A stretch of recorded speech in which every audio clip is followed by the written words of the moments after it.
పితా పుత్ర పవిత్రాత్మ నామమున ఆమెన్.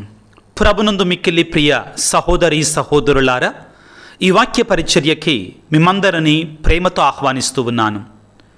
పునీత పౌలు గలతీయులకు రాసినట్టు లేఖ 1వ అధ్యాయము 4వ వచనము, ఈ ప్రస్తుత దుష్ట యుగము నుండి మనకు విముక్తి కలిగించుటకై మన తండ్రియగు దేవుని సంకల్పమును అనుసరించి మన పాపముల కొరకు క్రీస్తు ఆత్మార్పణము చేసుకొనెను. క్రీస్తునాథుని యందు మిక్కిలి ప్రియులగు సహోదరి సహోదరులారా, పాస్కాయుత కాలములో క్రీస్తు శ్రమలను ధ్యానించేటువంటి కాలములో మనందరము కూడా ఉన్నాం. 40 దినాల ఉపవాస కాలములో మనం ఉన్నాం. అన్నిటికంటే ముఖ్యంగా మన పాపముల కొరకై మరణించినటువంటి ఆ ప్రభు యొక్క శిలువ శ్రమలని ధ్యానం చేసుకొని జ్ఞాపకం చేసుకొని ప్రార్థించుకునేటువంటి కాలంలో మనం ఉన్నాం ప్రియులారా. అబ్రహాం లింకన్, ఈ పేరుకి వివరణ అవసరం లేదు, ఉపోద్ఘాతం అవసరం లేదు. అమెరికా అగ్రరాజ్యాన్ని పరిపాలించినటువంటి గొప్ప ప్రెసిడెంట్స్లో నాయకులలో ముందు వరుసలో ఉండేటువంటి మహా గొప్ప నాయకుడు. ఒక పేద కుటుంబము నుండి చెప్పులు కుట్టుకునేటువంటి, తోలు పని చేసుకునేటువంటి వారి కుటుంబంలో జన్మించి మహోన్నత శిఖరాలను అధిరోహించినటువంటి మహానాయకుడు. ఆయన జీవించినంత కాలము కూడా ప్రియులారా, సమానత్వము ఐక్యత కోసం ఆయన పాటుపడ్డాడు. ముఖ్యంగా అబ్రహాం లింకన్ గారు ప్రెసిడెంట్ అయిన తర్వాత ఆయన చేసిన గొప్ప కార్యాలలో అన్నిటికంటే ముఖ్యమైనది ఏంటి అంటే, ఆ రోజుల్లో నీగ్రో జాతి వారికి, నల్ల జాతి వారికి స్వేచ్ఛా స్వతంత్రాలు లేవు, బానిసలుగా ఉండేటువంటి వారు. అటువంటి వారికి స్వేచ్ఛని కల్పిస్తూ ఆయన హక్కులు ఇవ్వటం జరిగింది. కాబట్టి ప్రియులారా, తెల్ల జాతి వారు ఆయన మీద పగపట్టారు, చంపటానికి కుట్రలు పన్నారు. చివరికి ప్రియులారా, ఏప్రిల్ 14వ తారీఖు 1865వ సంవత్సరంలో అబ్రహాం లింకన్ గారిని ప్రియులారా దారుణంగా కాల్చి చంపటం జరిగింది. అయితే అబ్రహాం లింకన్ గారి యొక్క భౌతిక కాయాన్ని ఊరేగింపుగా ఆ యొక్క ప్రాంతంలో ఊరేగించుకుంటూ వెళుతున్న సమయంలో ప్రియులారా చాలామంది ఆయన యొక్క ఆ భౌతిక కాయం వెంట నడిచారు. ఆ చివరి యొక్క అంత్యక్రియలకి పాల్గొన్నారు పిల్లారా. అయితే అక్కడ ఒక గొప్ప దృశ్యం జరిగింది, కార్యం జరిగింది. ఒక తల్లి, ఒక నల్ల జాతీయులంటే తల్లి తన పిల్లవాడిని తన మెడల మీదకి ఎక్కించి కూర్చోబెట్టుకొని ఈ విధంగా చెప్పింది, బాబు అదిగో చూడు నాయనా, చూడు మన కోసం ప్రాణం పెట్టినటువంటి ఆయన వ్యక్తి యొక్క శరీరం అది అని చెప్పిందండి. బాబు నాయన చూడు, ఆ మరణించినటువంటి ఆ వ్యక్తి యొక్క శరీరాన్ని చూడు. ఎందుకని? మన యొక్క హక్కుల కోసం, మన విమోచన కొరకై చనిపోయినటువంటి అబ్రహాం లింకన్ యొక్క శరీరం అది అని చెప్పిందట ప్రియులారా. ఈ రోజున ప్రియులారా, శ్రమల కాలములో, క్రీస్తు శ్రమల కాలములో ఉన్నటువంటి మనందరము కూడా ఆ శిలువ మీద ఉన్నట్టు యేసయ్యను చూస్తూ, ఇదిగో నా విమోచన కొరకై, నా రక్షణ కొరకై, నా పాపముల కొరకై, నన్ను విమోచించటము కొరకై మరణించినటువంటి అదిగో ఆయన అక్కడ వేలాడుతున్నాడో అని మనందరం కూడా చెప్పుకోగలగాలి. అలనాడు అబ్రహాం లింకన్ యొక్క శరీరాన్ని చూపిస్తూ ఆ తల్లి పలికినట్టు మాటలు ప్రియులకు దేవుని బిడ్డలారా మనందరికీ కూడా ఆదర్శం కావాలి, మనందరికీ కూడా ప్రేరణ కావాలి. మారు మనసు పొందటానికి, హృదయ పరివర్తన చెందటానికి ప్రశ్నించుకోవాలి ప్రియులారా. ఏమిటి అంటే, క్రీస్తు ఎందుకోసం మరణించాడు, ఎవరి కోసం మరణించాడు? ఇంకా నీవు నీ పాపములను బ్రతుకుతున్నట్లయితే ఆయన మరణానికి విలువ లేదు ప్రియులారా.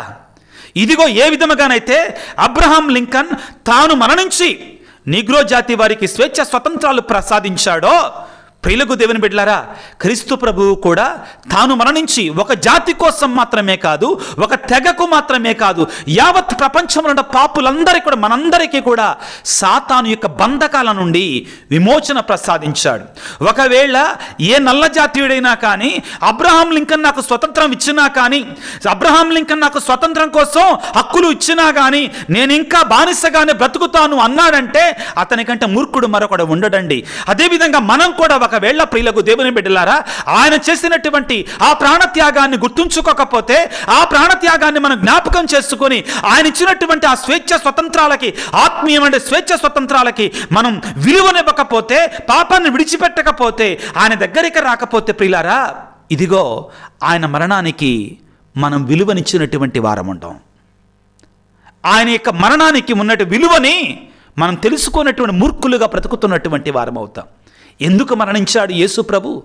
సాతాను యొక్క బంధకాల నుండి, సాతాను యొక్క కబంధాల నుండి విడిపించటానికి, సాతాను పెట్టేటు వేదనల నుండి, సాతాను ఇచ్చేటువంటి మరణాన్ని నుండి మనం విడిపించటానికి ఆయన మన కొరకై మన స్థానంలో ఆయన సిలువనెక్కాడు. పౌలు గారు ఇది గ్రహించారు. పిల్లారా. కాబట్టే ఏమంటాడు ప్రియులకు దేవుని గలతీయులకు రాసినటువంటి లేఖలో 1వ అధ్యాయం 4వ వచనములో, ఈ ప్రస్తుత దుష్ట యుగము నుండి, ఈ ప్రస్తుత దుష్ట యుగము నుండి, ఈ ప్రస్తుత దుష్ట ప్రపంచం నుండి, దుష్ట మానవుల నుండి మనల్ని విముక్తి చేయుటకై, సాతాను నుండి మనల్ని విముక్తి చేయుటకై తండ్రి దేవుని సంకల్పమును అనుసరించి యేసు మన పాపముల కొరకై సిలువలో బలి అయ్యాడు. ఇంకా మనం పాపములను బ్రతుకుతుంటే, ఇంకా మనం పాపపు బానిసత్వములో మ్రగ్గుతుంటే, ప్రభువు తెచ్చినటువంటి ఆ విమోచన ఎక్కడికి పోయింది? ఏం చేస్తున్నావు? గుర్తిస్తున్నావా? అర్థమవుతుందా? ఆయన మనల్ని విమోచించాడు. మనం ఏమంటున్నాం? లేదు నేను ఇంకా దానికే ఆకర్షణ, దానికే బానిసనవుతాను. ప్రియులారా, పాపం మనల్ని బానిసలుగా మారుస్తుంది, మరణం పాలు చేస్తుంది. క్రీస్తు మనకి విమోచననిచ్చాడు, మనకి రక్షణ ప్రసాదించాడు తన మరణము ద్వారా. ప్రియులారా, రోమాపత్రికలో 5వ అధ్యాయం 8వ వచనంలో ప్రియులారా చాలా స్పష్టంగా పౌలు గారు అంటున్నారు, మనము పాపాత్ములమై ఉన్నప్పుడే మన కొరకై క్రీస్తు సిలువలో మరణించను కదా. మనం పాపులముగా ఉన్నప్పుడే మన కొరకై క్రీస్తు సిలువలో మరణించను కదా. ఆయన రక్తం వలన మనము ఇప్పుడు దేవుని ఎదుట నీతిమంతులమైతమి. ఆయన రక్తం వలన మనము ఇప్పుడు దేవుని ఎదుట నీతిమంతులముగా పరిగణించబడ్డాం. అయినచో దేవుని ఆగ్రహము నుండి ఆయన మనను ఇంకను ఎంతగా రక్షించనో కదా. ఎంతగా రక్షించాడు? దేవుని యొక్క ఆగ్రహము నుండి, పాపం వలన వచ్చేటువంటి ఆగ్రహము నుండి. ప్రియులకు దేవుని బిడ్డలారా, క్రీస్తు సిలువ వంక ఎందుకు చూడాలి అంటే, సిలువ మీద వేలాడుతున్నట్టు ఆ యేసయ్య వంక ఎందుకు చూడాలి అంటే, అబ్రహాం లింకన్ యొక్క శరీరాన్ని చూపిస్తూ ఆ తల్లి పలికిన మాటలు, అడిగో బాబు, మెళ్ళ మీద కూర్చోబెట్టుకున్న బాబుని కదిలించి, బాబు ఆ శరీరాన్ని చూడయ్యా, ఆయన మన హక్కుల కోసం మరణించాడయ్యా, మన హక్కుల కోసం ఆయన చంపివేశారయ్యా. ఇదిగో ప్రియులారా, మన పాపాల కొరకై ఆయన చంపివేశారు. ప్రియులారా, మనం ఇంకా వాటిని విడిచిపెట్టకపోతే మనకంటే కృతజ్ఞత లేనటువంటి వాడు మరొకడు ఉండడు. ప్రభువుని వేడుకున్న యేసయ్య, ఆయన సిలువ వంక చూద్దాం, సిలువ మీద వేలాడుతున్నట్టు ఆయన శరీరం కళ్ళి చూద్దాం, నన్ను విమోచించినటువంటి నా దేవుని కళ్ళి చూద్దాం, పశ్చాత్తాపడదాం. ప్రియులారా, గుండెలు బాదుకుందాం, కన్నీరు కారుద్దాం. మన పాపాల కొరకై దేవుని సన్నిధిలో పశ్చాత్తాపడి క్షమాపణ పొందుకుందాం. ప్రియులారా, ప్రభు అంటున్నాడు యోహాను సువార్తలో 10వ అధ్యాయం 10వ వచనంలో, మనమట ఆయన యొక్క చిన్న గొర్రెలమంటండి, మనమట ఆయన యొక్క ప్రియమైనటువంటి గొర్రెలమంట. ప్రియులారా, మనమట ఆయన యొక్క ప్రియమైనటువంటి మంద. ప్రియులకు దేవుని బిడ్డలారా, ఆ మందని సాతానుడు అనేటువంటి వాడు, సింహం అనేటువంటిది ఆ దాని మీద పడకుండా, తోడేలు అనేటువంటి ఆ యొక్క క్రూరమృగం పడకుండా ఏం చేస్తానంటున్నాడు ప్రియులారా? యోహాను సువార్త 10వ అధ్యాయం 10వ వచనములో, దొంగవాడు దొంగిలించుటకును, హత్య చేయుటకును, నాశనము చేయుటకును మాత్రమే వచ్చును, నేను జీవమునిచ్చుటకును, దానిని సమృద్ధిగా ఇచ్చుటకును వచ్చి ఉన్నాను. నేను జీవమునిచ్చుటకును దానిని సమృద్ధిగా ఇచ్చుటకును వచ్చి ఉన్నాను. 17వ వచనంలో ప్రియులారా, అదే అధ్యాయం. ఏ విధంగా ఇస్తాడంట మనకు ఆయన జీవనం? నా తండ్రి నన్ను ప్రేమించుచున్నాడు, ఎలయనా నా ప్రాణమును మరలా పొందుట కొరకై దానిని ధారపోయేదును అని పలికి, ఎవడును నా ప్రాణమును తీయలేడు, నా అంతట నేనే దానిని నా గొర్రెల కొరకై ధారపోస్తాను. నా అంతట నేనే నా యొక్క ప్రాణాన్ని ఇదిగో నా గొర్రెల కొరకై, నా కొరకై పోస్తాను, ధారపోస్తానంటున్నాడు. ప్రియులకు దేవుని బిడ్డలారా, ప్రతిసారి మనం పాపం చేసినప్పుడు ఆ ప్రభు యొక్క సిలువని, ఆయన మరణాన్ని, సిలువ మీద వేలాడుతున్నటువంటి ఆయన యొక్క భౌతిక శరీరాన్ని మనం చూడగలగాలి, పశ్చాత్తాపడగలగాలి, మారు మనసు పొందాలి, ఆయన దగ్గరికి రావాలి. ప్రభువు కోరుకునేది అదే. ప్రభు మనల్ని రక్షించేందుకు అందుకే పాపం వలన వచ్చేటువంటి వేదన, శాపాన్ని తీసివేయటానికి ఆయన మన కొరకే మరణించాడు. లూకాసు సువార్త 15వ అధ్యాయంలో 10వ వచనం నుంచి మనం చదువుకుంటే, ఆ తప్పిపోయినటువంటి కుమారుడు ప్రియులారా ఎప్పుడైతే తండ్రి వద్ద నుండి దూరం అయ్యాడో భయంకరమైన కరువు అక్కడ దాపురించిందంటండి. ఏమిటా కరువు? పాప శాపం అనేటువంటి కరువు ప్రియులారా. దేవుడు దాన్ని కోరటల్లా మన నుండి. పాపానికి బానిసలుగా ఏ పాపమైనా మీరు తీసుకోండి ప్రియులారా, చివరికి అది మనకి వేదననే మిగులుతుందండి.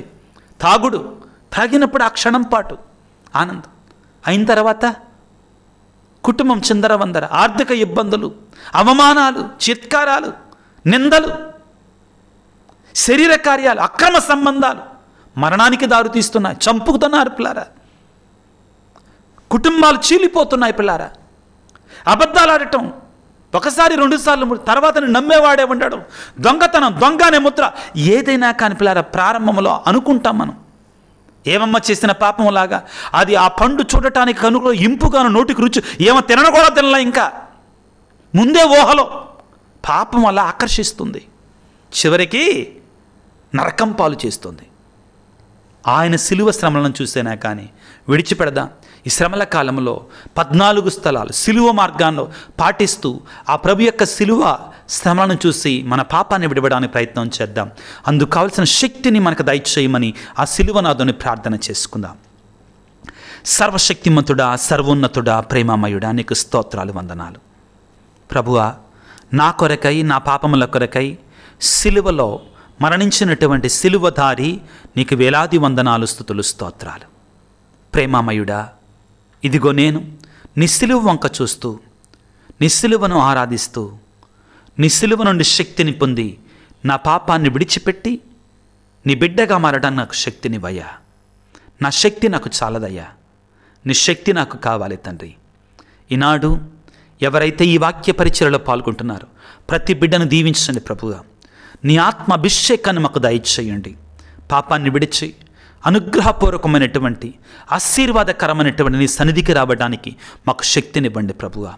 ప్రత్యేకంగా ప్రభు, ఎవరైతే బిడ్డలు వేదనలతో, బాధలతో, పాపానికి బానిసలుగా ఉన్నారో వారికి విడుదల పొందేట శక్తినివ్వండి తండ్రి. ఆ యొక్క అనుగ్రహాన్ని ప్రసాదించమని వేడుకొనిచున్నాం. మా కోసం ప్రార్థించమని గంపెడంత ఆశతో ప్రభువా వేడుకుంటున్న బిడ్డలందరినీ దీవించండి నాయన. ఎవరైతే మెసేజ్లో ఉంచుతున్నారో ఆ యొక్క ఉద్దేశాలను దీవించమని, ఆశీర్వదించమని మా ప్రభు అయిన క్రీస్తు ద్వారా వేడుకొనిచున్నాము తండ్రి. ఆమెన్. ప్రభువు మీతో ఉందురుగాక, మీ ఆత్మతో ఉందురుగాక. సర్వశక్తి గల సర్వేశ్వరుడు పిత, పుత్ర, పవిత్రాత్మ మిమ్ము మీ కుటుంబాలను చల్లగా దీవించి ఆశీర్వదించి కాపాడుదురుగాక. God bless you. దేవుడు మిమ్ము దీవించుగాక. ఆమెన్.